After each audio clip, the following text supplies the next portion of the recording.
Assalamualaikum warahmatullahi wabarakatuh. Di sini saya Deli Sundari dari Keperawatan semester 2B. Di sini saya akan menjelaskan kembali mata kuliah Ilmu Dasar Keperawatan 2. Yang pertama saya akan menjelaskan gangguan keseimbangan asam dan basa. Kedua ada prinsip dan teknik pemberian obat. Ketiga ada proses penyembuhan luka. Keempat ada farmakologi dasar. Pertama saya akan menjelaskan gangguan keseimbangan asam basa. Keasaman atau kebasaan suatu larutan tergantung dari ion hidrogen di dalamnya. Kedua, peningkatan kadar H+, ion hidrogen akan menurunkan pH sehingga larutan menjadi lebih asam. Penurunan kadar plus akibat penambahan basa ke dalam plasma akan menambah pH. Faktor yang mempengaruhi asam basa. Pertama, pemberian asam melalui makanan. Kedua, penambahan secara endogen dari hasil metabolisme. Ketiga, penambahan secara endogen dan tidak fisiologis. Keempat, ada pengeluaran asam atau basa dari ginjal dan usus. Keempat, ada pembentukan asam dalam jumlah besar oleh sel-sel lambung. Macam-macam gangguan keseimbangan asam dan basa. Yang pertama ada asidosis respiratorik, yaitu peningkatan asam karbonat. Hal ini berhubungan dengan peningkatan CO2 dalam plasma akibat berkurangnya ventilasi. Kedua, ada alkalosis respiratorik, yaitu defisit asam karbonat. Hal ini berhubungan dengan penurunannya kadar CO2 dan H2CO3 dalam plasma dan meningkatnya pH.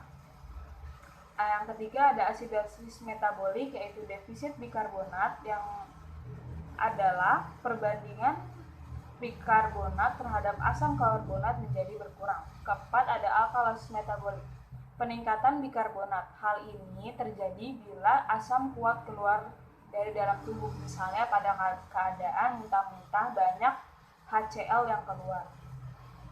Terus bahaya gangguan asam dan basa. Pertama, asidosis menyebabkan kadar kalium darah naik dan fungsi sel dan enzim tubuh menjadi buruk. Kedua, ada alkalosis menurunkan kadar kalium dalam darah. Hipoklemia memudahkan aritmia dan intoksikasi digitalis. Ketiga, ada PCO2 yang tinggi 80 sampai 100 mmHg menyebabkan koma, aritmia ventrikuler serta vasodilatasi pembuluh darah otak. Yang ketiga ada PCO2 yang rendah di bawah 25 mmHg menyebabkan vasokonstruksi pembuluh darah otak dan penurunan aliran darah ke otak sehingga menyebabkan hipoksia otak.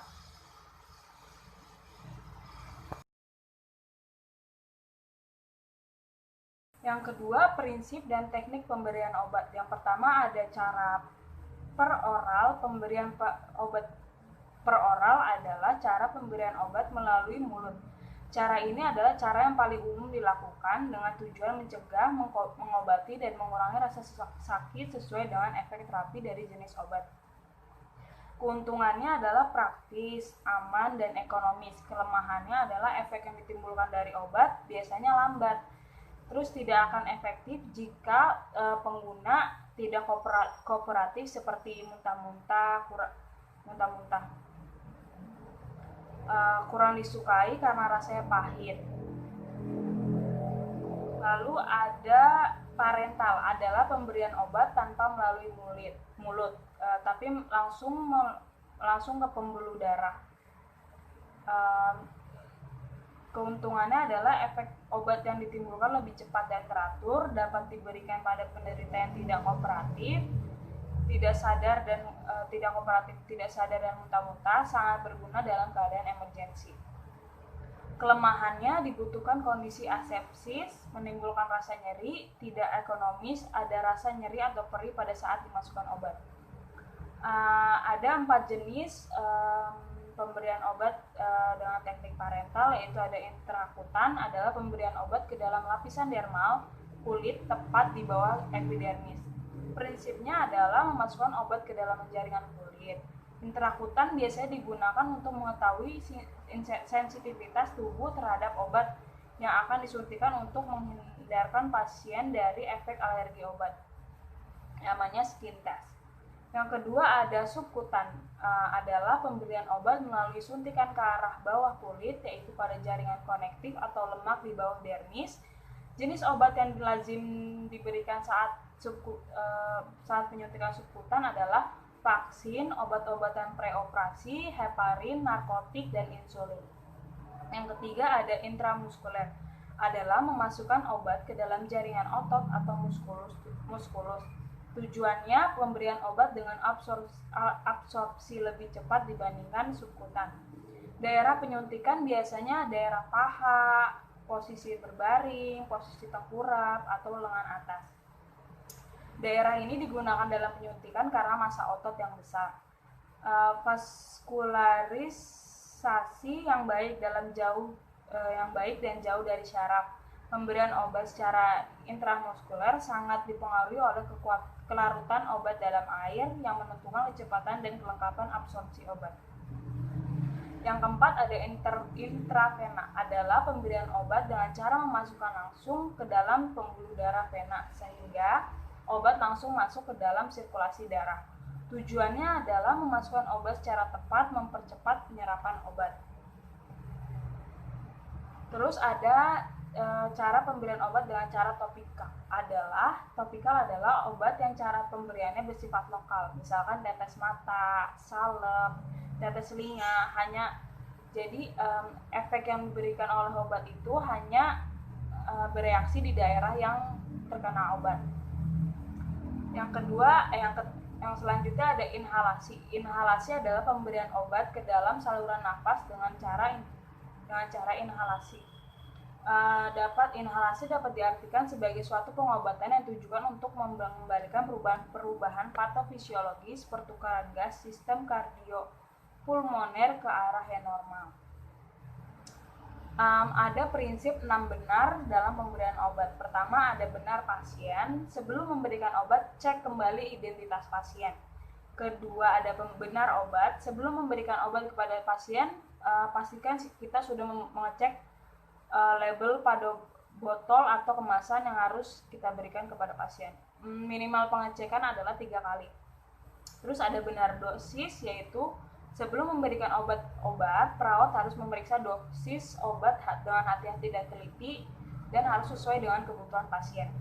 Terus ada benar rute atau cara. Ada banyak rute dan cara dalam memberikan obat. Perawat harus teliti dan berhati-hati agar tidak salah memberikan obat.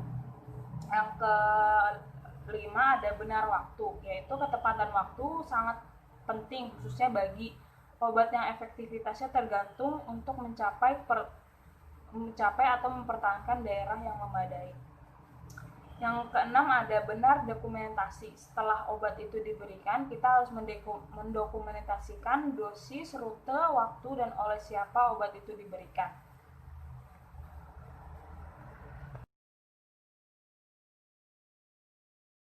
3.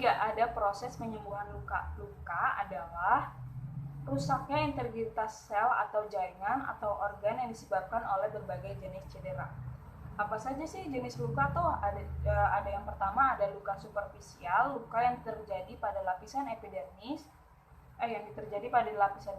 Kedua ada luka partial thickness, yaitu luka dengan kondisi hilangnya jaringan kulit pada lapisan epidermis dan lapisan dermis bagian atas. Luka partial thickness terdiri dari 2 stadium, yaitu ada luka partial thickness stadium 1, kulit nampak berwarna merah, belum nampak lapisan epidermis yang hilang. Yang kedua ada luka partial thickness stadium 2, yaitu lapisan dermis hilang dan lecet sampai dermis bagian atas. Terus selanjutnya ada luka full thickness, yaitu luka dengan kondisi jaringan kulit yang hilang pada lapisan epidermis, dermis, dan fascia dan otot. Luka full thickness terdiri dari 2 stadium juga, yaitu ada luka full thickness stadium 3, lapisan dermis hingga subkutan rusak. Yang kedua adalah luka full thickness stadium 4, lapisan subkutan hingga otot dan tulang rusak. Tubuh akan mengupayakan mengembalikan komponen jaringan yang rusak jika terjadi luka dan membentuk jaringan sama dengan keadaan sebelumnya. Faktor-faktor yang mempengaruhi penyembuhan luka yaitu ada usia, nutrisi, medikasi, sistem kekebalan tubuh, obesitas, penyakit, dan gaya hidup. Ada beberapa proses penyembuhan luka. Yang pertama ada fase inflamasi, yaitu saat pendarahannya terjadi, yang bertujuan untuk menghentikan pendarahan dan membersihkan area luka dari benda-benda asing, sel mati, dan bakteri untuk mempersiapkan dimulainya proses penyembuhan. Yang kedua ada fase proliferasi, memperbaiki dan menyembuhkan luka yang ditandai dengan proliferasi sel. Pada fase ini, protein sangat dibutuhkan oleh sel untuk menumbuhkan granulasi, yaitu pembuluh darah dan jaringan baru.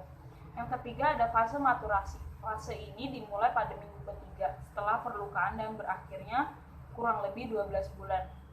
Tujuan dari fase maturasi adalah menyempurnakan terbentuknya jaringan baru menjadi jaringan penyembuhan yang kuat dan bermutu.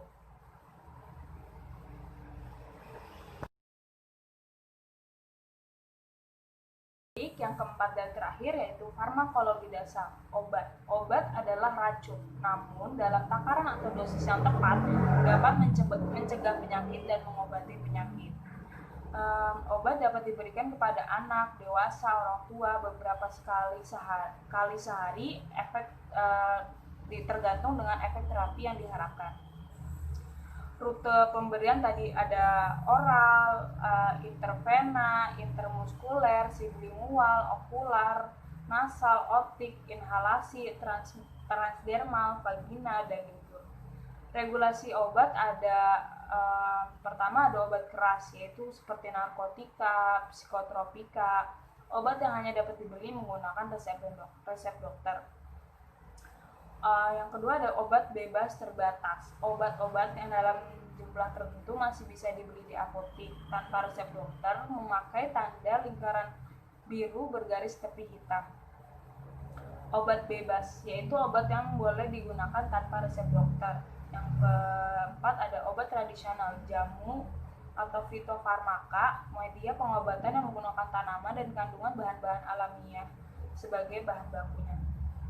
Obat-obatan, pertama ada obat antiinflamasi non-steroid atau non-steroidal anti-inflammatory drugs, NSAIDs, adalah kelompok obat yang digunakan untuk mengurangi peradangan sehingga meredakan nyeri dan menurunkan demam. NSAIDs sering dikonsumsi untuk mengatasi sakit kepala, nyeri menstruasi, keseleo, atau nyeri sendi. Contoh obat antiinflamasi yaitu ada asam mefenamat, diclofenac, dextroprofen. Terus yang kedua ada obat antiinfeksi, golongan obat untuk mengatasi masalah infeksi, bisa dari jamur, bakteri, virus. Antibakteri disebut antibiotik, beda dengan antivirus dan anti jamur. Contoh-contoh obat antiinfeksi itu ada penisilin, cefalosporin, aminoglikosida. Terus yang ketiga adalah ada obat gangguan sistem pencernaan. Golongan ini termasuk golongan obat untuk mengatasi luka yang muncul pada dinding lambung akibat terkikisan lapisan lambung.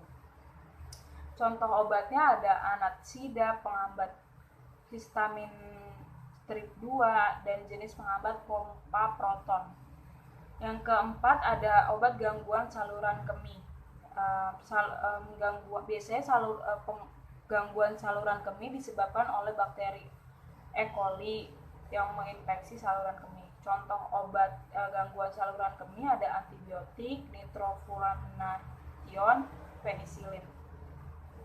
Yang selanjutnya ada obat kardiovaskuler, obat yang digunakan untuk penyakit jantung dan pembuluh darah. Contoh obatnya ada antiangina, glikosida, dan antiaritmia.